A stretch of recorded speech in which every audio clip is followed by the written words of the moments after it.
আসসালামু আলাইকুম। মুশফিকুর সালিহিন স্বাগত জানাচ্ছি এনটিভির দুপুরের খবরে। ক্রাউন সিমেন্ট শিরোনাম দেখছিলেন, এবারে পুরো খবর।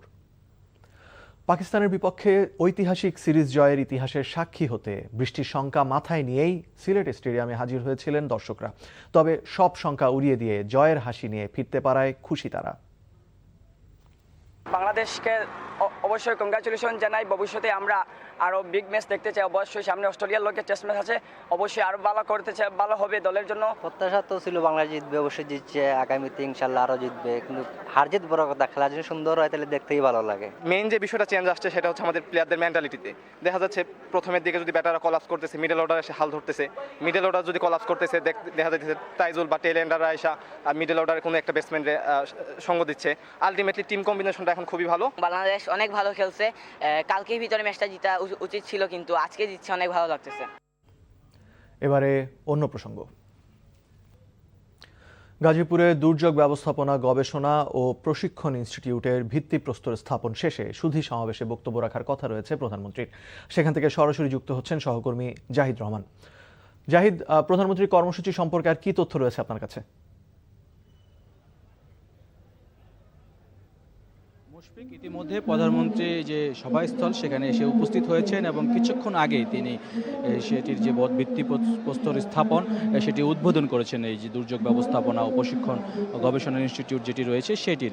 এবং একটু আগেই তিনি এই যে মাছের অবমুক্ত পোনা এখানে পুকুর রয়েছে সেখানে অবমুক্ত করেছেন এবং তিনি দেখতে পাচ্ছেন যে আপনি এখানে আমরা দেখানো হচ্ছে যে তিনি এখানে যে কর্মকর্তা যারা রয়েছেন দায়িত্বরত তাদের সাথে মত বিনিময় করছেন এবং তাদের সাথে এখানে কিছুক্ষণের মধ্যে উপস্থিত হবেন। এখানে যে সুধী সমাবেশ আছে সে তাদের সেখানে বক্তব্য রাখবেন। এবং আরেকটি বিষয় বলে রাখি যে এখানে দেখতে পাচ্ছেন যে গাছের চারা যেটি রোপণ করার জন্য তিনি সেখানে রোপণ করছেন এবং দুর্যোগ মন্ত্রণালয়ের পক্ষ থেকে যে আজকের যে আয়োজন, এখানে বিশেষ করে দুর্যোগপূর্ণ বাংলাদেশ যেটি রয়েছে সেটি আমরা দেখেছি দীর্ঘ সময় ধরে বাংলাদেশের মানুষ বিশেষ করে উপকূলীয় অঞ্চল সহ এখন আবার বজ্রপাত সহ যে ধরনের মোকাবেলা করতে হয় পরিস্থিতি, জলাবদ্ধতা, হাওড় অঞ্চলে সব কিছু মিলে একটি বিজ্ঞানসম্মত এবং পাশাপাশি মানুষের যে অভিজ্ঞতা সেটিকে কাজে লাগিয়ে যেন ভালো ব্যবস্থাপনা গড়ে তোলা যায় এবং এর থেকে পরিত্রাণ পাওয়া যায়, সেই জন্যই মূলত এই ইনস্টিটিউটটি গড়ে উঠছে এবং এটি প্রায় 54 কোটি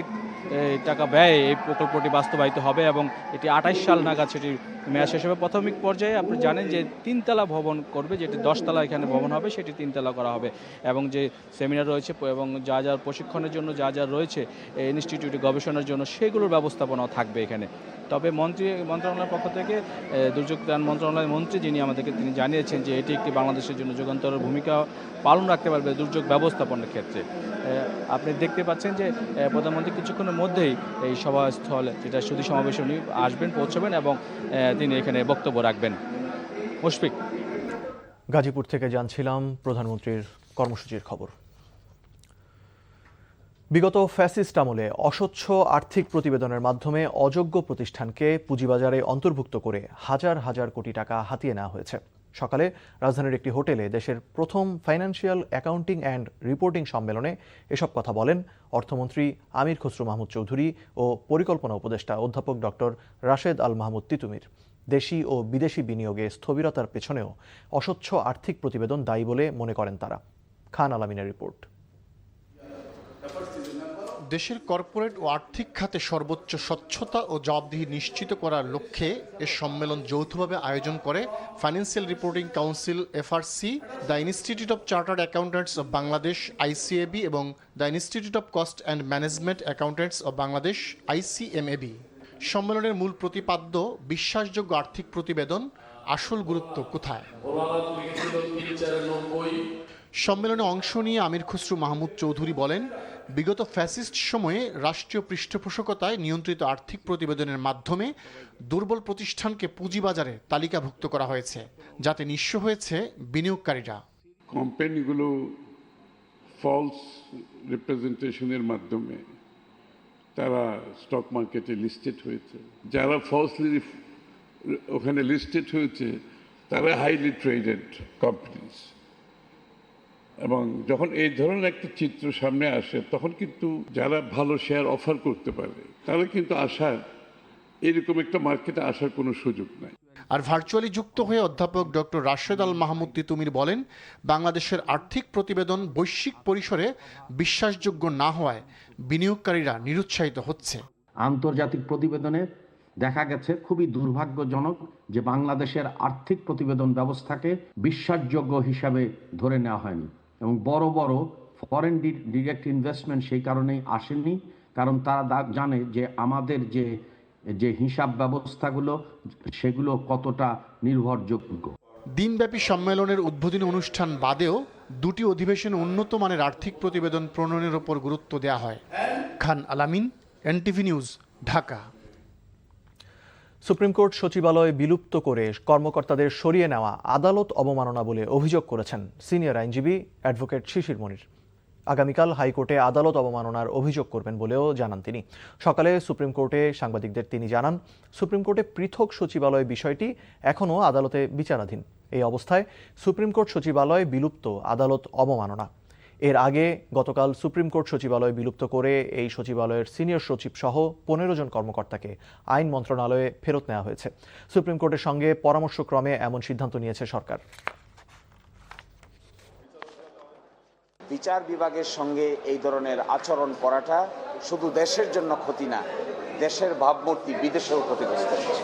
একটা বড় ধরনের সংস্কারের অংশ হিসেবে বিচার বিভাগকে আলাদা সচিবালয় প্রতিষ্ঠা করা হয়েছে এবং এই সচিবালয় প্রতিষ্ঠা করার ক্ষেত্রে বাংলাদেশ সম্পর্কে পৃথিবীর বিভিন্ন দেশে মানুষের ধ্যান ধারণার ভালো জন্ম নিয়েছিল, উচ্চ ধারণার জন্ম নিয়েছিল যে বাংলাদেশ সত্যিকার অর্থেই একটি স্বাধীন বিচার বিভাগ প্রতিষ্ঠায় কার্যকর ভূমিকা রেখেছে।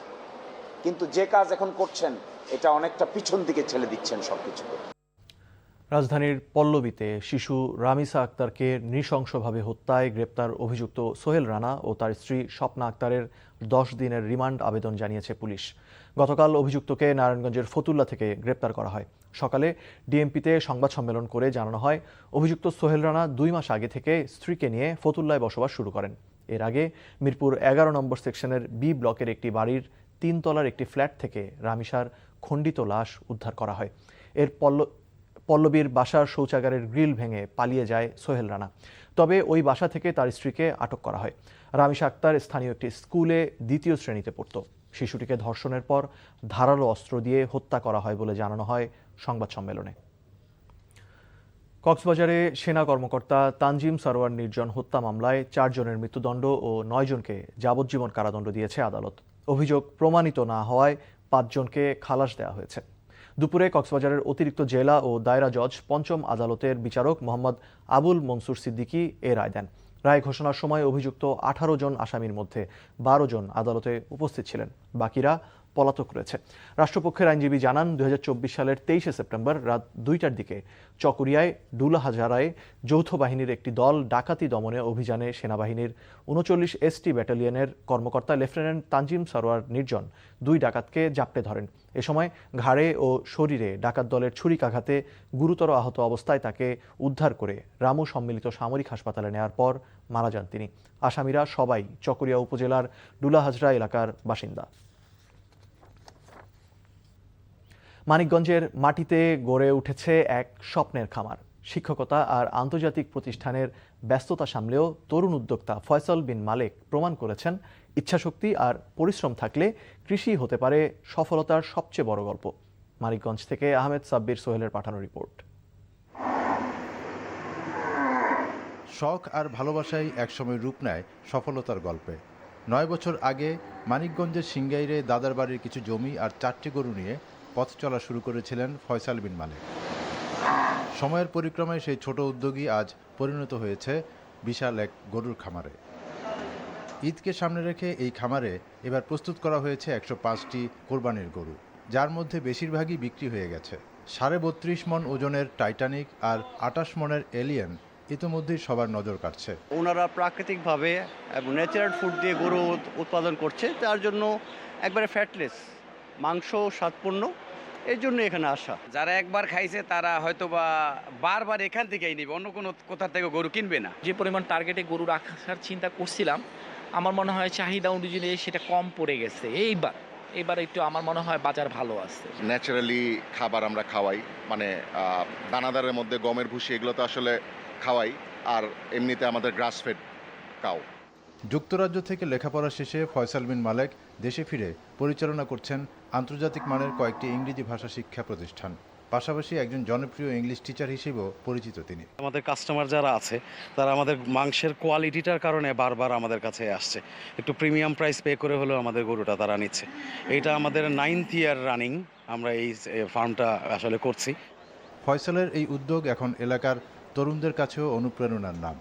অনেকেই চাকরির পেছনে না ছুটে কৃষি ও খামার ভিত্তিক উদ্যোক্তা হওয়ার স্বপ্ন দেখছেন তার সফলতা দেখে। NTV news desk.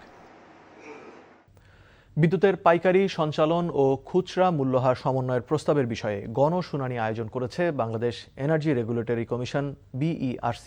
রাজধানীর খামারবাড়িতে কৃষিবিদ ইনস্টিটিউশন মিলনায়তনে কমিশন চেয়ারম্যান জালাল আহমেদের সভাপতিত্বে শুনানি শুরু হয়। শুরুতে বিদ্যুৎ উন্নয়ন বোর্ডের চেয়ারম্যান তার প্রস্তাব তুলে ধরেন। তিনি বলেন, ইউক্রেন রাশিয়া যুদ্ধ, ডলারের দাম বৃদ্ধি এবং সম্প্রতি মধ্যপ্রাচ্য যুদ্ধের কারণে বিদ্যুতের দাম বাড়ানো জরুরি। বিভিন্ন শ্রেণী পেশার অংশীজনেরা শুনানিতে অংশ নিচ্ছেন। পাকিস্তানের বিপক্ষে টেস্ট সিরিজে দলের পারফরমেন্স নিয়ে খুশি নাজমুল হোসেন শান্ত। যদিও সাদা পোশাকে আরও অনেক উন্নতির জায়গা রয়েছে, তবুও এই সিরিজে দলের আত্মনিবেদন নিয়ে গর্বিত বাংলাদেশ অধিনায়ক। আগের টেস্ট ম্যাচগুলোর থেকে আস্তে আস্তে এখন ওই ইমোশনটাকে কন্ট্রোল করা, প্যানিক না করা, এই জিনিসটা একটু বেটার হয়েছে আমি বলবো। বাট এই জায়গাটাতে আরেকটু ইমপ্রুভমেন্টের দরকার আছে। বড় দলগুলো হয়তো আরও কাম থাকে। পুরা টিম হিসেবে খেলতে পেরেছি। প্রত্যেকটা প্লেয়ার যেভাবে হার্ডওয়ার্ক করেছে, ব্যাটসম্যান, বোলার, যারা ম্যাচ খেলার সুযোগ পায়নি, কোচিং স্টাফ, টিমে যারা হেল্প করার জন্য থাকেন, সবার আমার মনে হয় কন্ট্রিবিউশন ছিল এবং সবাই চাচ্ছিল যে আরেকবার আমরা এরকম একটা ভালো রেজাল্ট করতে পারি কিনা। সো ওভারঅল আমি অ্যাজ এ ক্যাপ্টেন খুবই প্রাউড ফিল করছি প্রত্যেকটা প্লেয়ারের এই ওয়ার্ক এথিকটা দেখে। এই ছিল দুপুরের খবরে। এই খবরের ভিডিও সহ আপডেট জানতে ভিজিট করুন এনটিভি অনলাইন www.ntvbd.com। এছাড়াও এনটিভির জনপ্রিয় সব অনুষ্ঠান ও খবরের আপডেট জানতে ভিজিট করুন আমাদের ইউটিউব ও ভেরিফাইড ফেসবুক পেজ। 5টায় দেশের খবর দেখার আমন্ত্রণ রইল। ধন্যবাদ সবাইকে।